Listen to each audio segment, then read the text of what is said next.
Hello everyone, so welcome to my channel miss Botanophilic. तो आज के लेक्चर में हम लोग कवर करने वाले हैं isolation and purification of plant virus. Okay, तो ये एक रिक्वेस्टेड वीडियो है by one of my subscriber. तो अगर आप लोगों को किसी भी टॉपिक में डाउट होता है तो आप लोग मुझे कमेंट सेक्शन पे बता सकते हैं, either with handwritten notes और PPT. I will try to explain the particular topic. Okay, so now let's start with the basic introduction. देखो, इंट्रोडक्शन में आपने 3 चीज़ें यहाँ पे कवर करनी है, that is plant virus, isolation and purification. इन 3 चीज़ों के बारे में आपको पता होगा, तभी आप देख पाओगे कि कैसे हम प्लांट वायरसेस का आइसोलेशन प्लस प्योरिफिकेशन कर पाते हैं। प्लांट वायरस के बारे में आपको पता होगा, viruses basically they are the obligate intracellular parasites which are composed of 2 components, one is a nucleic acid and other is a protein code. Okay, तो वायरस का अगर आपको बेसिक स्ट्रक्चर पता होगा तो उसमें ये 2 चीज़ें बेसिकली प्रेजेंट रहती है। नाउ इस पर्टिकुलर टॉपिक में हम 2 टर्म्स यूज़ करते हैं, आइसोलेट एंड प्योरीफाई। आइसोलेट का मतलब क्या होता है और प्योरीफाई करने का मतलब क्या होता है? सिंपल मीनिंग अगर हम देखें, आइसोलेट करना मतलब किसी भी चीज़ को किसी से रिमूव कर देना। आइसोलेट का मतलब क्या होता है कि बिल्कुल ही अलग कर देना, यानी कि सेपरेशन। ओके, और प्योरिफिकेशन का मतलब क्या होता है कि हम किसी भी चीज़ को क्लीन कर रहे हैं, प्योरीफाई कर रहे हैं। ओके, यानी कि कंटैमिनेट फ्री कर रहे हैं। So, isolation is basically the separation of virus particle from the infected host tissue, जो कि सबसे पहला इसका स्टेप भी होता है। ओके, तो हम क्या कर रहे हैं कि वायरस के पार्टिकल्स को इन्फेक्टेड होस्ट टिश्यू मोस्टली हम यहाँ पे लीव्स को यूज़ करते हैं, या कोई भी पार्ट हो सकता है प्लांट का जहाँ से हम उस वायरस को एक्सट्रैक्ट करने वाले हैं। ठीक है, एंड प्योरीफाई की अगर हम बात करेंगे, प्योरीफिकेशन इज़ दैट कि जब हमने उस वायरस को उस होस्ट टिश्यू से एक्सट्रैक्ट कर लिया है, यानी कि host tissue plus virus is isolation. Now purification is we are now removing the host contaminant to obtain the virus in the pure form. Okay, हम host contaminant को वायरस से हटाएंगे ताकि हम वायरस को obtain कर सके प्योर फॉर्म में। क्योंकि मेन ऑब्जेक्टिव इस पर्टिकुलर टॉपिक का क्या है कि we have to isolate and purify the plant virus. और उस वायरस को हम कहाँ से एक्सट्रैक्ट करेंगे, कहाँ से आइसोलेट और प्योरीफाई करेंगे? From the plant component. Okay, तो यहाँ पे जो मेन सोर्स है हमारे वायरस का वो क्या है? प्लांट है। That why is the need for isolation and purification, मतलब इस टेक्निक के एडवांटेज क्या है या फिर सिग्निफिकेंस आप कॉमनली बोल सकते हो। ये 4 इसके कॉमन सिग्निफिकेंस है। पहला, studying virus structure and composition. किसी भी वायरस का हम एक्सट्रैक्शन क्यों करते हैं? हम उसके स्ट्रक्चर को, उसके कंपोनेंट्स को जब स्टडी करना चाहते हैं। Second is serological test and antibody production. तो वायरस से या तो हमें एंटीबॉडीज़ का प्रोडक्शन करना है, किस वजह से? Antibodies basically use to cure the bacterial problems. Okay, serology basically relates to the immunity. Immunological जो हमारे टेस्ट होते हैं उन्हीं को हम सीरोलॉजिकल टेस्ट बोलते हैं। Okay, third is molecular characterization. किसी भी वायरस का अगर हमें मॉलिक्यूलर लेवल पे कैरेक्टराइज करना है उसको कि क्या क्या उसके मॉलिक्यूलर कंपोनेंट्स हैं। Next is pathogenicity and host virus interaction से रिलेटेड जो हमारी स्टडीज होती है, for this we need this particular technique. After this we have the principle of virus isolation. देखो, वायरस को आइसोलेट करने का जो बेसिक प्रिंसिपल है, ये प्रिंसिपल आपको पता होना चाहिए कि isolation involve separating the virus particle from the host plant tissue while maintaining their integrity and infectivity. This is very important. Okay, कि जब हम वायरस को होस्ट के पार्टिकल से एक्सट्रैक्ट कर रहे हैं, एक्सट्रैक्शन के टाइम पे उस वायरस की जो इन्फेक्टिविटी है, मतलब उसके इन्फेक्ट करने की जो कैपेसिटी है, प्लस उसकी जो इंटीग्रिटी है, उसका जो स्ट्रक्चर है, उसके जो कंपोनेंट है, वो मेंटेन रहने चाहिए। क्योंकि अगर वो चेंज हो जाएंगे तो ये जो पर्टिकुलर चीज़ें हमने ऊपर पढ़ी हैं, इनमें कहीं ना कहीं जो रिजल्ट्स होते हैं वो फॉल्स हो सकते हैं। ओके, वो फॉल्स रिजल्ट अगर आएंगे तो इसका मतलब हम वायरस को ईजिली हम जो है we are not correctly identifying the structure, composition, the components of that particular virus. Okay, second जो प्रिंसिपल होता है वो ये है कि viruses are basically smaller, they are lighter and more stable than most host cell components. अब यहाँ पे जो मोस्ट होस्ट सेल कंपोनेंट लिखा है, इसमें और भी हमारे पैथोजेंस आते हैं, जैसे कि आपके बैक्टीरियाज हो गए, नेमेटोड्स हो गए, और भी बहुत सारी चीज़ें आपके आ सकती हैं, यानी कि जिनको हम बेसिकली पैथोजेंस के अंदर कंसिडर करते हैं। So they can easily be separated on basis of their size, their density and their solubility. Okay तो ये प्रिंसिपल भी आप लोग यहाँ पे एग्जाम में अपने मेंशन कर सकते हैं। These are the steps of this particular technique. इनके बारे में डिटेल में हम लोग पढ़ेंगे, प्लस डायग्रामेटिकली भी मैं इनको एक्सप्लेन करूँगी। बट सबसे पहले इंपॉर्टेंट है कि आप यहाँ पे ये स्टेप्स का बेसिक नेम आपको पता होने चाहिए कि क्या क्या आपके स्टेप्स होते हैं। सबसे पहले आपको पता है कि कलेक्शन का स्टेप होता है कि हम लोग क्या कर रहे हैं कि कोई भी इन्फेक्टेड प्लांट टिश्यू है, जैसे कि बेसिकली हम यहाँ पे यंग लीव्स को यूज़ करते हैं, उसमें से हम क्या करेंगे कि इन्फेक्टेड पार्ट को हम कलेक्ट करेंगे। Okay, now after collecting it homogenization is done. Homogenization is done in suitable buffer and this particular step takes place in colder condition. Okay. Now third step is filtration and low speed centrifugation. यानी कि हम इसमें क्या करते हैं, हम remove करते हैं जो डेब्रिस है, जो डेड मैटर है, प्लस जो उसमें अनवांटेड मटेरियल है और जो सेल ऑर्गेनल्स हैं किसके, प्लांट के, उनको हम वायरस से क्या करते हैं, रिमूव करते हैं। तो एक चीज़ आप लोग हमेशा याद रखना है कि इसमें डिफरेंट टाइप के सेंट्रीफ्यूगेशन टेक्निक्स यहाँ पे यूज़ हो रहे हैं, तो don't get confuse in these steps. Okay, now after filtration will do the clarification. Clarification में हम क्या करते हैं कि कुछ हमारे ऑर्गेनिक सॉल्वेंट्स होते हैं उनको हम ऐड करते हैं, प्लस हीटिंग और सेंट्रीफ्यूगेशन का यहाँ पे यूज़ किया जाता है। After this virus concentration. Virus concentration में बेसिकली हम वायरस के कंसंट्रेशन को इंक्रीज करते हैं, क्योंकि क्लैरिफिकेशन तक हमें क्या होता है कि वायरस एक्सट्रैक्ट हो जाता है, बट फिर भी कुछ प्लांट का मटेरियल जो होता है उससे अभी भी अटैच्ड होता है। जो वायरस होता है वो हमें पैलेट के फॉर्म पे एक्सट्रैक्ट होता है। ओके, तो इस पर्टिकुलर टेक्निक के लिए हम हाई स्पीड सेंट्रीफ्यूगेशन या फिर पॉलीथाइलिन ग्लाइकॉल का प्रेसिपिटेशन यूज़ करते हैं। अब इसके बाद से आता है डेंसिटी ग्रेडियंट सेंट्रीफ्यूगेशन, जहाँ पे हम लोग दो टाइप के डेंसिटी ग्रेडियंट को यूज़ कर सकते हैं, either sucrose or the caesium chloride gradient. Okay, now after this we have the collection of the virus band. Collection of virus band के बाद हम लोग डायलिसिस करते हैं, जहाँ पे हम लोग जो एक्सेस सॉल्ट होते हैं, फिर जो ग्रेडियंट के मटेरियल होते हैं उनको हम रिमूव करेंगे। इस पर्टिकुलर स्टेप के बाद हमें एक प्योरीफाइड वायरस हमारा यहाँ पे एक्सट्रैक्ट हो जाता है, जिसको फाइनली हम लोग बफर्स में या फिर किसी और पर्टिकुलर कंडीशन पे स्टोर करते हैं। मोस्टली जो कंडीशन होता है वो लाई करता है from 4 degree Celsius to 20 degree Celsius. ठीक है, तो देखो ये जो भी चीज़ आपने देखी, दीज वर द स्टेप्स, ये स्टेप्स थे हमारे, इनको हम डिटेल में आगे पढ़ेंगे। सो मैंने इस पर्टिकुलर टॉपिक को काफ़ी ईजी वे पे यहाँ पे एक्सप्लेन करने की कोशिश करी है, because it is a very theoretical topic, plus इसका प्रैक्टिकल एप्लीकेशन बहुत इंपॉर्टेंट है। तो ये जो नोट्स यहाँ पे जो मैंने स्टेप्स लिखे हुए हैं, these are beneficial theoretically as well as practically, मतलब these are the original practical steps that you can follow in the laboratory to isolate and purify the plant virus. Okay, तो सबसे पहला जो हमारा स्टेप है that is the selection and collection of infected plant material. हम क्या करेंगे, हम सेलेक्ट करेंगे, हम कलेक्ट करेंगे इन्फेक्टेड प्लांट मटेरियल को। अब देखो सिलेक्शन किसका करेंगे, सबसे पहले हम लोग उस प्लांट का सिलेक्शन करेंगे जिससे हमें वायरस को एक्सट्रैक्ट करना है। Okay, so will select a young and actively infected leave. हम सेनेसेंट कहने का मतलब क्या है कि जो ओल्ड लीव्स होती हैं हम उनको सिलेक्ट नहीं करेंगे, हम बिल्कुल यंग एक्टिवली जो इन्फेक्टेड लीव्स होती हैं उसको हम यहाँ पे सिलेक्ट करेंगे। Now the maximum virus concentration occurs during the peak symptom expression, यानी कि जो पीक सिम्टम एक्सप्रेशन मतलब एक पर्टिकुलर सीजन होगा या फिर पर्टिकुलर टाइम होगा जहाँ पे जो वायरस है उसका अटैक बिल्कुल पीक पे होगा ऑन दैट पर्टिकुलर प्लांट। तो इस टाइम पे हम क्या करेंगे कि उस टिश्यू को एक्सट्रैक्ट करेंगे। Now what we have to do is we have to avoid the old necrotic और senescence tissue। senescence मतलब क्या होती है कि जो बूढ़ी लीव्स होती हैं, यानी कि जो बिल्कुल ही क्या हो चुकी है, सूख चुकी होती है, और necrotic मतलब जहाँ पे डेड टिश्यूज हमारी प्रेजेंट होती हैं। ओके, तो इस तरह से हमें प्लांट का भी सिलेक्शन करना है और फिर हमें क्या करना है कि कलेक्शन करना है उस पर्टिकुलर टिश्यू का जिसमें हमें वायरस देखने को मिलता है।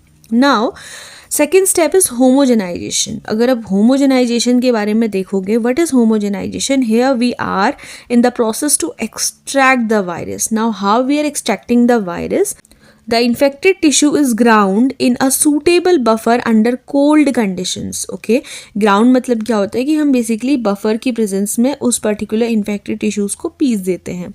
Now it releases the virus particle prevent oxidation of phenolic compound and maintain the virus stability. इससे क्या होता है कि जब हम लोग इन्फेक्टेड टिश्यू को किसी बफर में यहाँ पे क्या करेंगे, ग्राउंड कर देंगे, तो उससे क्या होगा कि जो वायरस के पार्टिकल होते हैं वो रिलीज हो जाते हैं। तो होमोजेनाइजेशन का मतलब ही ये है कि हमें इन्फेक्टेड टिश्यूज़ के से वायरस को एक्सट्रैक्ट करना है। ओके, अब इस पर्टिकुलर स्टेप का एक बेनिफिट ये है कि ये बेसिकली ऑक्सीडेशन को प्रिवेंट करता है, जो भी उसमें फिनोलिक कंपाउंड होते हैं, क्योंकि मैंने ऑलरेडी आपको बताया है इसका जो प्रिंसिपल था कि हमें इसकी इंटीग्रिटी को मेंटेन करना है प्लस इन्फेक्टिविटी को भी मेंटेन करना है। तो ये प्रिवेंट करेगा oxidation of phenolic compound plus virus की स्टेबिलिटी को मेंटेन करेगा। इस पर्टिकुलर स्टेप्स में हम कुछ बफर्स को यूज़ करते हैं, क्योंकि हमें बफर्स को यहाँ पे यूज़ करना है अंडर सूटेबल कोल्ड कंडीशंस। तो बफर जैसे कि फॉस्फेट बफर होता है, बोरेट बफर, ट्रिस HCl जो हाइड्रोक्लोरिक बफर होता है उसको हम यूज़ करते हैं, maintaining a pH of 7.0 to 7.5 की न्यूट्रल से थोड़ा सा बेसिक क्या होता है हमारा pH मेंटेन हमें करना पड़ता है। हम कभी कभी एडिटिव्स भी यहाँ पे यूज़ करते हैं जिसमें एंटीऑक्सीडेंट्स होते हैं, क्योंकि हमने देखा कि it will prevent the oxidation of phenolic compounds. तो प्रिवेंट करने के लिए like we have the beta mercaptoethanol, sodium sulphide. Other than this, we also use some chelating agents like we have the EDTA. Okay. Step 3 is clarification of extract. हमें extract मिल गया जिसमें virus भी है, कुछ हमारे प्लांट के components भी हैं। ओके, अब हम क्या करते हैं, इस स्टेप का मेन पर्पस होता है कि we have to remove the cell debris and the large host component. मतलब हमें प्लांट के पार्ट को वायरस के पार्ट से रिमूव करना है। इसमें हम क्या क्या स्टेप्स यूज़ करते हैं क्लैरिफिकेशन के लिए, हम इन पर्टिकुलर स्टेप्स को यूज़ करते हैं। आप चाहो तो इनके बारे में भी एक्सप्लेन कर सकते हो थोड़ा बहुत, बट मोस्टली हमें यहाँ पे स्टेप्स को एक्सप्लेन करना है कि कैसे हम आइसोलेट और प्योरीफाई करते हैं। तो क्लैरिफिकेशन के लिए हम बेसिकली लो स्पीड सेंट्रीफ्यूगेशन को यूज़ कर सकते हैं, जिसमें हम लोग 5000 टू 10,000 रोटेशन पर मिनट यहाँ पे देते हैं। Okay, filtration through muslin cloth या फिर चीज़ क्लोथ। इसके अलावा हम कुछ ऑर्गेनिक सॉल्वेंट का ट्रीटमेंट दे सकते हैं जैसे कि क्लोरोफॉर्म एंड एन-ब्यूटेनॉल, और we can use the heating method for heat stable viruses जैसे TMV, that is the tobacco mosaic virus. Okay, now after this we have the step number 4, that is the concentration of virus. This particular step is to increase the virus particle concentration. Virus particle हमारे लिए एक sample की तरह है, तो उसका concentration हम कैसे यहाँ पे इंक्रीज कर सकते हैं। तो हमें जो वायरस होता है ना वो पैलेट के फॉर्म पे एक्सट्रैक्ट होते हैं। The supernatant contains soluble host protein. देखो दो चीज़ें होती है, या तो उसमें वायरस होगा उस पर्टिकुलर एक्सट्रैक्ट में, या तो वायरस होगा क्लैरिफिकेशन के बाद जो भी हमें ऑब्टेन होता है उसमें एक पैलेट के फॉर्म पे होता है और एक सॉल्यूबल पार्ट होता है। जो सॉल्यूबलाइज वाला पार्ट होता है वो होस्ट का प्रोटीन होता है। होस्ट प्रोटीन बोले तो प्लांट का जो पार्ट है। वहीं पे जो वायरस का पार्ट होता है वो बिल्कुल पैलेट के फॉर्म पे यहाँ पे एक्सट्रैक्ट होता है। पैलेट बोले तो क्या होता है कि एक गुच्छा या फिर एक मास होता है वायरस का। ओके, तो हमें पैलेट के फॉर्म पे क्या होता है, ये एक्सट्रैक्ट होता है। वहीं पे जो होस्ट का पार्ट होता है वो बिल्कुल सॉल्यूबलाइज हो जाता है, और जो प्रेसिपिटेटेड पार्ट होता है जो पैलेट के फॉर्म पे होता है वो वायरस होता है। ओके, अब कंसंट्रेशन ऑफ वायरस के लिए हम क्या क्या टेक्निक्स यूज़ कर सकते हैं। हम हाई स्पीड सेंट्रीफ्यूगेशन यूज़ कर सकते हैं। This we can use the PEG precipitation. Precipitate कर किसको करना है, प्रेसिपिटेट करना है वायरस के कंपोनेंट को, क्योंकि होस्ट का कंपोनेंट ईजिली सॉल्यूबलाइज हो जा रहा है। तो PEG इज पॉलीथाइलिन ग्लाइकॉल का प्रेसिपिटेशन हम दे सकते हैं। Other than this we can use the ammonium sulphate precipitation method. Okay, तो ये सारे हमारे टेक्निक्स होते हैं जो कि हम कंसंट्रेशन ऑफ वायरस के लिए यूज़ कर सकते हैं। Now after this we have the fifth step, that is differential centrifugation. Now अब जो पैलेट है, अब देखो वो पैलेट में वायरस है हमारा, ठीक है। अब उस वायरस की आगे की जर्नी यहाँ पे एक्सप्लेन की जा रही है। The pellet is resuspended in the buffer. हमें क्या करना है कि पैलेट को रीसस्पेंड करना है किसी भी बफर में। Partial purification is based on the size and mass of that particular virus. Okay, now repeated cycle of low speed centrifugation will remove the remaining debris, and high speed centrifugation will in turn will give the pellet virus. Okay, अभी भी क्या है कि उस palette में कहीं ना कहीं प्लांट का मटेरियल प्रेजेंट है। तो हम इस टेक्निक में क्या करते हैं कि हम उसको उस पैलेट को लेंगे, उसको रिसस्पेंड करेंगे एक बफर में, और यहाँ पे जो प्योरीफिकेशन होगा वो साइज और मास के अकॉर्डिंग होगा। तो सेंट्रीफ्यूगेशन में क्या करते हैं हम लोग, साइक्लिक मोमेंट देते हैं, ठीक है। रोटेशंस पर मिनट बेसिकली दी जाती है। तो सेंट्रीफ्यूगेशन की अगर हम बात करेंगे तो सेंट्रीफ्यूगेशन में 2 टाइप की सेंट्रीफ्यूगेशन दी जाएंगी, लो speed and high speed. Low speed से क्या होगा कि जो बचा खुचा डेब्रिस होगा प्लांट मटेरियल का वो हम वायरस के पैलेट से रिमूव करेंगे। वहीं पे जो हाई स्पीड सेंट्रीफ्यूगेशन होता है उससे जो हमें एक्सट्रैक्ट होगा वो प्योर हमारा पैलेट होगा वायरस का। ओके, नाउ आफ्टर दिस, इसके बाद भी हमें जो वायरस मिला है उसका हम एक अल्ट्रा लेवल का प्योरिफिकेशन करेंगे, that is step number 6 which is density gradient centrifugation, जो कि फाइनल प्योरिफिकेशन होता है। ठीक है, इससे क्या होता है, it provides a highly purified virus. तो इसमें हम बेसिकली 2 टाइप के डेंसिटी ग्रेडियंट सेंट्रीफ्यूगेशन यूज कर सकते हैं, either it is sucrose density gradient और the caesium chloride CaCl gradient. Okay, advantage, अगर हम एडवांटेज के बारे में कहेंगे, इस पर्टिकुलर स्टेप का एडवांटेज ये है कि it separate the intact virus from, virus को किससे सेपरेट करता है, होस्ट के प्रोटीन से, मतलब होस्ट के जो कुछ कंपोनेंट थे, वायरस का जो एम्प्टी कैप्सिड था उससे, प्लस जो हमारे डिग्रेडेड पार्टिकल्स थे उनसे ये क्या करता है, वायरस को एक्सट्रैक्ट करता है। So at the end of this process हमें क्या एक्सट्रैक्ट हुआ, हमें एक्सट्रैक्ट हुआ एक हाईली प्योरिफाइड वायरस, जो कि इस पर्टिकुलर टेक्निक का मेन मोटो था, that we need to isolate and purify a plant virus. Plant से हमें क्या करना है कि एक वायरस को आइसोलेट करना है प्लस उसे प्योरीफाई करना है। Now after this we have the step number 7। देखो अभी तक जो मेन ऑब्जेक्टिव था वो हमने अचीव कर लिया है। अब इसके बाद से जब हमने सैंपल को ऑब्टेन कर लिया है तो सैंपल को स्टोर करने का भी एक इम्पॉर्टेंट मेथड यहाँ पे होना चाहिए। Okay, so step 7 is collection and dialysis. So the virus band is collected using a syringe और फ्रैक्शनर। Now the dialysis is performed to remove the sucrose and CaCl and excess salt extract. आपने देखा होगा कि जो हमने density gradient use किया था उसमें या तो हम सीजियम क्लोराइड या फिर सुक्रोज यूज़ कर रहे थे। तो इस पर्टिकुलर कंडीशन में क्या होता है कि उस वायरस में बेसिकली डायलिसिस की टेक्निक से हम क्या करते हैं कि उस टाइप के जो एक्स्ट्रा कंपोनेंट्स होते हैं, जो एक्स्ट्रा हमारे केमिकल्स होते हैं, either it is sucrose, caesium chloride या फिर कुछ हमारे एक्सेस सॉल्ट होते हैं, तो उनको हम इस पर्टिकुलर प्रोसेस पे रिमूव करते हैं। Now in step 8 we have the confirmation of purity. Purify already purified virus हमें मिल चुका है, लेकिन हमें उसको फिर से कंफर्म करना है कि भाई हमारा जो सैंपल में जो हमारा वायरस है वो प्योरीफाई है या नहीं है। इससे क्या होता है कि हम सैंपल को एक्सेप्ट या फिर रिजेक्ट करते हैं कि अगर वो सैंपल का प्योरीफिकेशन कंफर्म हो चुका है तो हम उसको आगे भेज देंगे, हम उसको स्टोरेज वाली प्रोसेस पे अप्लाई कर देंगे। ठीक है, उसको हम क्या करेंगे, स्टोरेज के लिए रख देंगे। और अगर कंफर्मेशन टेस्ट में, यानी कि जो कंफर्मेशन टेस्ट है, अगर वो फेल हो जाता है तो उस पर्टिकुलर सैंपल को हम लोग रिजेक्ट कर देते हैं। So purity is basically checked by this particular technique. ये आपको टेक्निक्स पता होना चाहिए, which is UV ultraviolet spectrophotometry, electron microscopy, serological जो टेस्ट होता है उसमें एलाइजा आता है, enzyme link immunosorbent assay, infectivity assay on the host plant and SDS PAGE of the coat protein. Okay, तो इस तरह से हम इन पर्टिकुलर टेक्निक्स को यूज़ करके प्योरिटी को कंफर्म कर सकते हैं उस पर्टिकुलर वायरस की, that we have isolated and purified, okay, by this particular technique.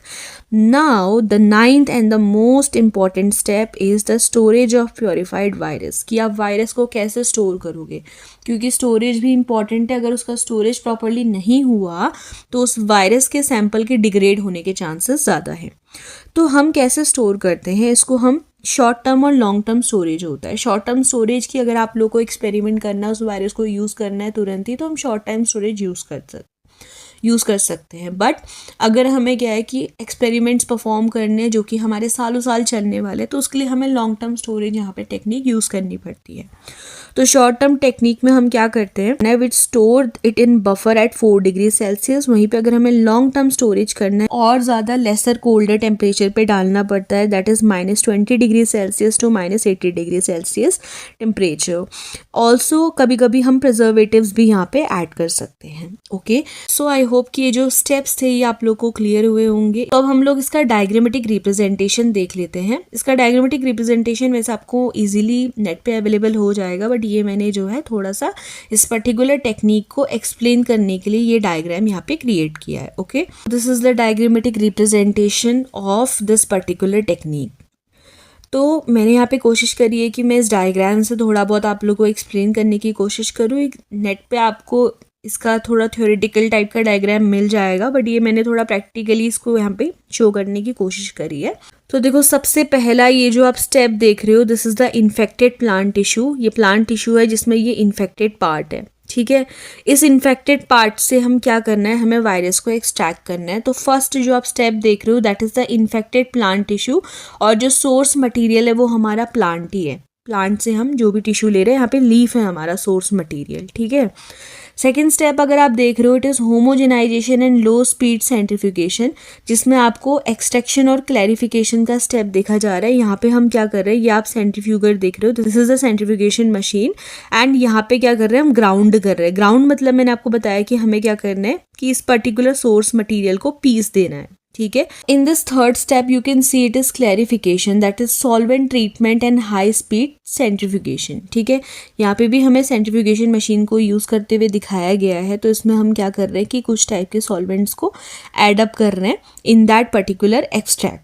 Clarification में क्या था, क्लैरिफिकेशन में हमें वायरस मिला था ना पैलेट्स के फॉर्म पे, कुछ कुछ सॉल्वेंट्स को हमने यहाँ पे ऐड करवाया था। Fourth step that is virus clarification. तो इसमें बेसिकली पॉलीइथाइलिन ग्लाइकोल का हम प्रेसिपिटेशन देख रहे हैं। प्रेसिपिटेशन वाले स्टेप में क्या था कि जो पैलेट था वो प्रेसिपिटेट हो जा रहा था, प्लस जो पैलेट था उसमें तो वायरस था तो वो प्रेसिपिटेट होके नीचे बैठ जा रहा था। वहीं पे जो होस्ट के पार्टिकल थे वो क्या हो रहे थे, वो सॉल्यूबलाइज हो जा रहे थे। ये वाले स्टेप में आप इजीली देख सकते हो जिस डेंसिटी ग्रेडियंट सेंट्रीफ्यूगेशन, जो कि हमारा फाइनल प्योरीफिकेशन था। तो यहाँ पे आप देख सकते हो ना, लेयर बनी हुई है, डेंसिटी के अकॉर्डिंग हमारा जो होता है वायरसेस अपने अरेंज हो जाते हैं। और हमें पता है कि जो वायरस होता है उनका क्या होता है, मास बिल्कुल लो होता है। तो उनका लेसर मास होगा तो वो आपको ऊपर ऊपर मिल जाएंगे, बाकी जो हैवी पार्टिकल्स होंगे वो नीचे की तरफ आएंगे, ठीक है। तो डेंसिटी के बेसिस पे यहाँ पे आपको दिखाया गया है कि कैसे हम वायरस को एक्सट्रैक्ट करेंगे, and this is the final purification step. Okay, now this last step is showing the dialysis in storage, ठीक है। स्टोरेज आप देख सकते हो 4 डिग्री सेल्सियस, यानी कि ये शॉर्ट टर्म स्टोरेज यहाँ पे दिखाया गया है। तो देखो यही सब आता है आपका isolation and purification of plant virus के अंदर। आई होप कि ये जो लेक्चर था ये आप लोगों के लिए हेल्पफुल रहा होगा। So I try to explain this particular topic in an easy manner in the form of the flow chart, in the form of the diagrammatic, practical diagrammatic representation plus the theoretical notes, okay. तो अगर आप लोग का exam में ये particular topic आता है short type में अगर आएगा तो you will explain the introduction part, the flow chart और द डायग्रामेटिक रिप्रेजेंटेशन, एंड अगर आपका लॉन्ग टाइप में आता है तो आप उन पर्टिकुलर स्टेप्स को भी एक्सप्लेन करोगे, ओके। इसके अलावा अगर आप लोगों को कोई भी डाउट फेस होता है तो आप लोग मुझसे फ्रीली कमेंट सेक्शन पे पूछ सकते हैं, या किसी भी टॉपिक पे अगर आप लोग चाहते हैं कि मैं वीडियो बनाऊँ तो आप लोग मुझे सजेस्ट कर सकते हैं कमेंट सेक्शन पे, ठीक है।